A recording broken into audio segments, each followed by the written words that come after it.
Il y a des blessures qu'on identifie facilement. Le rejet, l'abandon, l'humiliation, le manque d'amour, le manque de reconnaissance. On les connaît, on les nomme, on en parle. Mais il existe une blessure beaucoup plus profonde que ça, beaucoup plus perverse, beaucoup plus structurante. Une blessure qu'on n'identifie presque jamais pour ce qu'elle est vraiment. Une blessure qui ne détruit pas seulement ta confiance en l'autre, elle détruit ton axe intérieur. Cette blessure, c'est la blessure de trahison. Et je vais te dire quelque chose d'important, quelque chose qu'on ne dit jamais clairement. Dans certains cas, la blessure de trahison n'est pas une blessure parmi d'autres. Elle devient la blessure noyau, la blessure centrale, la blessure matrice, celle à partir de laquelle toutes les autres vont s'organiser, celle qui donne sa couleur à tout le reste. Parce qu'une trahison profonde ne te fait pas juste souffrir, elle te divise intérieurement. Et à partir du moment où tu es divisé à l'intérieur, tu ne vis plus depuis toi, tu survis depuis un système. C'est de ça dont je veux te parler aujourd'hui en profondeur, sans édulcorer. La plupart des gens réduisent la trahison à une liste d'événements. On m'a menti, on m'a trompé, on m'a manipulé, on ne m'a pas protégé, on m'a promis, puis abandonné, on a utilisé ma confiance contre moi. Alors oui, tout ça est bien réel, tout ça fait partie du tableau, mais la vraie blessure de trahison, la profonde, la structurante, ce n'est pas juste un mensonge, ce n'est pas juste un acte isolé qu'une personne a commis un jour. C'est un effondrement intérieur provoqué par une rupture de fiabilité. Alors, laisse-moi te le dire autrement. C'est quand l'endroit qui aurait dû être sûr ne l'est pas.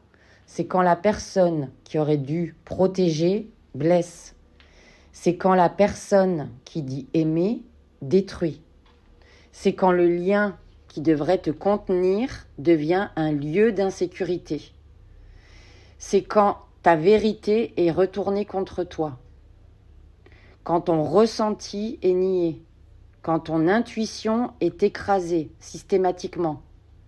Quand ta confiance, ce truc précieux que tu avais donné, est utilisé comme matière première de domination. Là, on ne parle plus seulement de douleur, on parle de désorganisation intérieure. La trahison, au sens profond du terme, ce n'est pas un événement, c'est une expérience répétée, souvent précoce, qui réorganise ton système intérieur autour d'une vérité fondamentale. Je ne suis pas en sécurité dans le lien. Si petite, tu as grandi dans un environnement où tu ne te sentais pas réellement en sécurité, où tu ne savais pas sur quel pied danser, où l'amour était mêlé à la peur, où les messages étaient contradictoires, on te disait une chose, on en faisait une autre, où la parole n'était pas fiable, où le comportement n'était pas cohérent, où ce qu'on te montrait ne correspondait pas à ce qui se passait réellement. Alors, ton système n'apprend pas l'amour, il apprend la vigilance. Il n'apprend pas la confiance, il apprend l'alerte. Il n'apprend pas le lien, il apprend la lecture du danger. Et là se met en place un conditionnement très précis. Un conditionnement que tu vas traîner pendant des années sans même savoir qu'il est là. La peur de se faire avoir, la peur du piège, la peur d'être utilisé, le besoin de tout vérifier, le besoin de tout contrôler, le besoin de comprendre avant de ressentir, parce que ressentir sans comprendre, c'est trop risqué, le besoin d'anticiper, le besoin de lire entre les lignes, le besoin de repérer l'incohérence avant qu'elle te blesse, l'hypervigilance, l'hyperadaptabilité, le repli, l'oubli de soi. Et je veux que tu entendes ça clairement. Tu ne deviens pas compliqué, tu ne deviens pas trop sensible, tu ne deviens pas difficile, tu deviens organisé autour de la survie. C'est ton système qui a fait le seul boulot qu'il pouvait faire, te protéger dans un environnement où la sécurité n'était pas garantie. Le problème, c'est que ce système continue à tourner, même quand tu n'es plus dans cet environnement-là, même des années plus tard, même quand les gens en face de toi ne sont pas tes parents, même quand personne ne te menace, parce que le corps, lui, ne sait pas que le temps a passé. Et c'est là qu'on arrive au point fondamental, celui qu'on ne dit jamais assez. La blessure de trahison profonde ne crée pas juste une peur de l'autre, elle crée une division intérieure, une forme de dissociation, une séparation interne que tu peux porter toute ta vie sans jamais mettre un mot dessus. Il y a une partie de toi qui sait, une partie qui sent, une partie qui voit le danger, une partie qui n'a plus confiance, une partie qui est blessée, qui a enregistré tout ce qui s'est passé, et il y a une autre partie qui s'est coupée de tout ça pour tenir. Cette partie-là, elle rationalise, elle contrôle, elle s'adapte, elle se durcit, elle suranalyse, elle minimise, elle doute d'elle-même, elle continue d'avancer comme si. Elle se force, elle se blinde, elle devient performante ou elle devient invisible, et parfois les deux en alternance. Donc tu peux avoir l'air forte alors qu'en réalité tu es scindée. Tu peux avoir l'air lucide alors qu'en réalité tu es en état d'alerte permanente. Tu peux avoir l'air autonome alors qu'en réalité tu es coupé de ton besoin d'être porté, coupé de ton besoin d'être aimé, coupé de ton besoin d'être contenu, coupé du droit même d'avoir ces besoins-là. Et c'est ça la vraie violence de la blessure de trahison. Pas seulement ce qu'elle t'a fait vivre, mais ce qu'elle t'a fait devenir à l'intérieur. Quelqu'un de scindé qui vit dans un état de guerre froide avec elle-même. Parce que la blessure de trahison ne dit pas seulement les autres sont dangereux. Elle finit souvent par imprimer quelque chose d'autre, quelque chose de beaucoup plus dévastateur. C'est « je ne mérite pas »,« je n'ai pas droit »,« je dois faire mes preuves »,« je ne suis pas assez »,« je vaux moins »,« je ne peux pas me reposer »,« je ne peux pas recevoir naturellement »,« je dois gagner ma place »,« je dois mériter l'amour »,« je dois mériter la sécurité »,« je dois mériter la joie »,« je dois mériter la réussite ». Et là, la personne ne vit plus, elle se justifie d'exister. Elle n'habite plus sa place.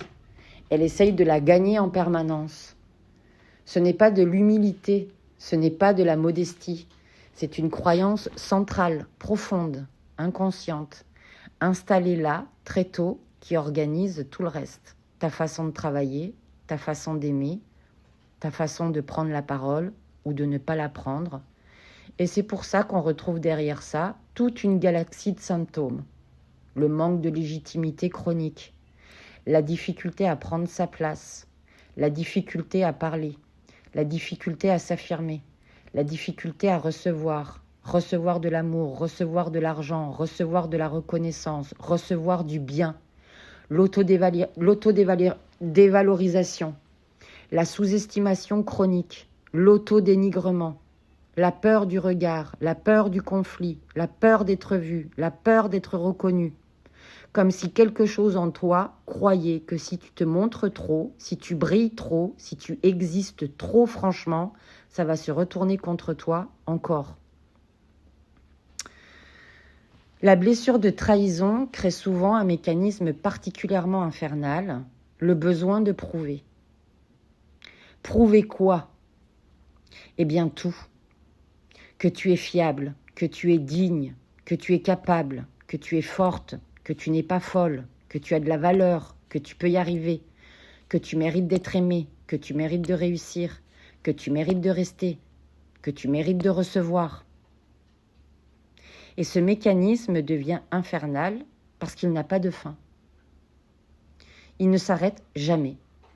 La barre se déplace, La réussite ne devient pas une célébration, elle devient une tentative de réparation. L'amour ne devient pas une rencontre, il devient un examen. Le travail ne devient pas une expression, il devient un champ de bataille. Tu travailles, tu donnes, tu portes, tu t'adaptes, tu encaisses, tu prouves, tu surperformes, tu te sacrifies. Et malgré tout ça, il peut y avoir au fond de toi quelque chose qui continue à murmurer. Ce n'est pas suffisant. J'en fais pas assez. C'est pas assez.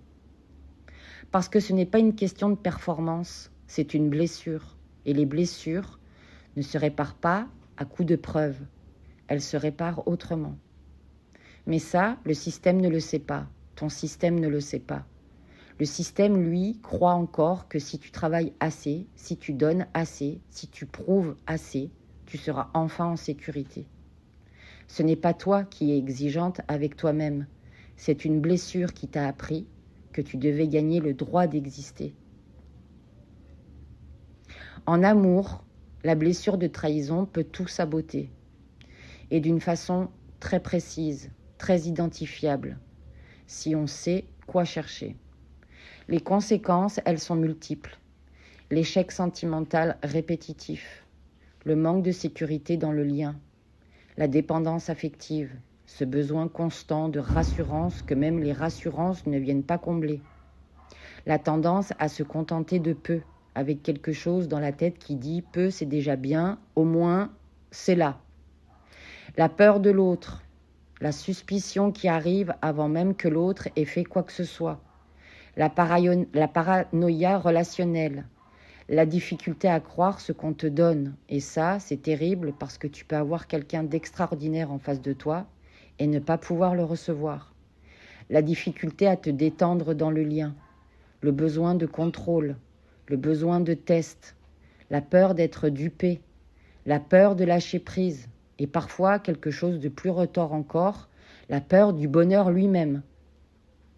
Beaucoup de gens croient qu'ils font de mauvais choix amoureux. Non, ce qu'ils ont souvent, c'est un système intérieur construit sur l'idée que l'amour n'est pas un lieu sûr. Donc, soit ils attirent des personnes ambiguës, parce que l'ambiguïté est familière, parce que le doute est connu, soit ils se méfient des personnes saines, parce que quelqu'un de stable, de cohérent, d'aimant, ça dérange, ça ne correspond pas au schéma, ça fait peur presque, soit ils sabotent, dès que c'est stable, parce que le calme ressemble à un piège, soit ils testent jusqu'à casser, soit ils restent là où ça fait mal, parce que la douleur, au moins, elle est connue. Il y a quelque chose que je veux te dire là, quelque chose qui est peut-être la phrase la plus importante de cette vidéo. Beaucoup de personnes ne tombent pas amoureuses, elles tombent dans une réactivation. Ce qu'elles appellent passion, ce qu'elles appellent intensité, ce feeling immédiat, cette attirance irréversible qui semble si évidente, c'est souvent une activation traumatique. C'est leur système qui reconnaît quelque chose, pas quelqu'un de bien, quelqu'un de familier. Et familier ne veut pas dire sain, ça veut juste dire connu. Tant que la blessure est inconsciente, elle devient un radar. Mais un radar faussé. Tu repères le danger, oui. Tu peux avoir une intuition extrêmement fine. Tu peux voir des choses que les autres ne voient pas. Mais parfois, tu le crées aussi malgré toi. Et tu t'y colles. Ou tu le rejoues. Ou tu le tolères. Ou tu le provoques pour voir. Les scénarios se répètent en amour, l'infidélité, la trahison, le retournement, en amitié, la relation qui bascule, la confiance utilisée contre toi. Dans le travail, dans les groupes, partout où il y a du lien, le même scénario peut se rejouer. Pourquoi ? Parce que le système cherche quelque chose, il cherche à anticiper, il cherche à contrôler, il cherche à revivre pour enfin maîtriser, pour enfin comprendre, pour enfin gagner là où il a perdu. Mais ce qu'il rejoue, il le réactive, il croit réparer, il creuse. Et ça continuera tant que la blessure reste dans l'ombre, tant qu'elle n'est pas nommée, regardée, travaillée. Il faut qu'on parle du corps aussi. Parce que la blessure de trahison, elle ne reste pas dans la tête, elle s'inscrit dans le corps. Et je vais être précise sur ce point parce que c'est important. Je parle ici d'une lecture psycho-énergétique et symbolique, pas d'un diagnostic médical. Ce que je dis n'est pas une causalité médicale vérifiable. Ce que je dis, c'est une lecture du corps dans son rapport à l'histoire émotionnelle.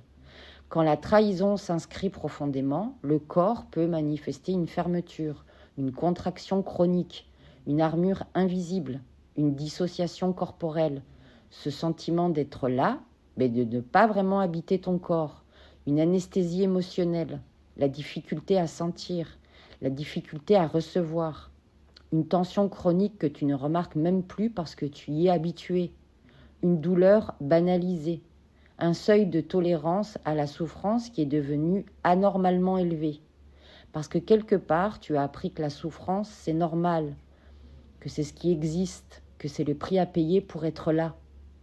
Et le bassin en particulier, le siège de la sécurité, du plaisir, du désir, de la réceptivité, peut être un endroit de déconnexion profonde, difficulté à sentir le plaisir, difficulté à le recevoir, le désir qui se ferme, le corps qui se protège là où il devrait s'ouvrir. Ce n'est pas dans ta tête, ce n'est pas une faiblesse, c'est ton corps qui a enregistré ce que ton esprit a essayé de mettre de côté pour tenir. Et là, on arrive au cœur de tout. La blessure de trahison, ce n'est pas seulement l'absence d'amour, c'est quelque chose de plus précis, de plus grave. C'est l'expérience du pouvoir qui vient profaner le lien. C'est quand l'amour devient contrôle, quand la proximité devient prise, quand la confiance devient arme, quand la vulnérabilité, ton ouverture, ta vérité, ce que tu as donné, devient une faille exploitable. Quand la vérité est inversée, retournée, utilisée. Quand le lien devient stratégie, quand l'attachement devient terrain de domination. Et là, quelque chose se grave dans le système. L'amour n'est pas un espace de sécurité. L'amour est un rapport de force. Et dans ce rapport de force, tu as perdu. Donc la personne n'apprend plus l'abandon confiant. Elle n'apprend plus le repos dans le lien. Elle n'apprend plus la sécurité dans l'intimité. Elle apprend la lecture du rapport de force, le décryptage permanent, la prudence, le test, le blindage, le contrôle, la lutte. Et l'amour devient difficile, pas parce qu'elle ne veut pas aimer, pas parce qu'elle n'est pas capable d'aimer, mais parce que l'amour demande exactement ce que la blessure interdit. L'ouverture, la vulnérabilité, la réceptivité, l'abandon sain, la confiance graduelle, la présence, la vérité. Et donner ça, se mettre en position d'ouverture, c'est exactement ce qui a été utilisé contre elle autrefois. Alors le corps se ferme, le système protège, et la personne regarde l'amour de loin, debout, derrière sa vitre, en se demandant pourquoi elle n'arrive pas à y entrer. Et pourtant, il y a un moment précis, un basculement. Le moment où la blessure devient consciente, pas guérie, consciente. Et c'est là que commence le vrai processus, pas avant. Parce que tant que la blessure est inconsciente, c'est elle qui choisit. C'est elle qui choisit tes réactions, tes attirances, tes peurs, tes conflits, tes fuites, tes fermetures, tes tests, tes sabotages, tes défenses, ton rapport au plaisir, ton rapport à la réussite, ton rapport à la visibilité, ton rapport à l'amour. Tu crois décider, mais c'est elle qui pilote. Et le moment où tu peux enfin dire « je vois ce qui me dirige », je vois ce qui me dirige, ce moment-là n'est pas encore la guérison, mais c'est la porte. Parce qu'à partir de là, des choses commencent à bouger. Tu ne te sens plus coupable de réussir, tu ne te sens plus coupable d'être heureuse, tu arrêtes de confondre souffrance et loyauté, parce que oui, parfois, rester dans la souffrance, c'est une façon d'être fidèle à quelque chose qu'on n'a même pas choisi. Tu arrêtes de te punir, tu arrêtes de croire que tu dois mériter ce qui est évident, tu arrêtes de te battre pour avoir le droit d'exister. Et quelque chose en toi redevient naturel. tu lâches la guerre, tu reviens à toi, tu prends ta place, tu parles, tu t'affirmes, tu reçois, tu habites ton corps, tu habites ta vérité, tu habites ta joie. Pas en un jour, pas en un exercice, pas en lisant un article ou en regardant une vidéo, mais ça commence là, quand tu commences à voir, quand tu vois. La blessure de trahison ne détruit pas seulement la confiance, elle peut détruire l'unité intérieure. Elle peut te faire vivre en guerre contre toi-même, contre les autres, contre l'amour, contre la réussite, contre la joie. Elle te fait croire que tout doit être gagné, mérité, prouvé, contrôlé. Elle te fait croire que l'amour est un risque, que le bonheur est un piège, que la réussite est suspecte, que recevoir est dangereux. Elle t'a appris à tenir debout en te coupant de toi. Et pendant longtemps, c'était la seule chose à faire. Mais le jour où tu vois cette blessure à l'œuvre, le jour où tu reconnais que ce n'est pas toi, mais un système, un conditionnement, une armure construite par nécessité, ce jour-là, tu sors du pilotage automatique. Et c'est là que la guérison commence, le processus de guérison commence. Parce que la guérison, ce n'est pas devenir quelqu'un d'autre. C'est redevenir quelqu'un qui n'a plus besoin de se trahir pour survivre.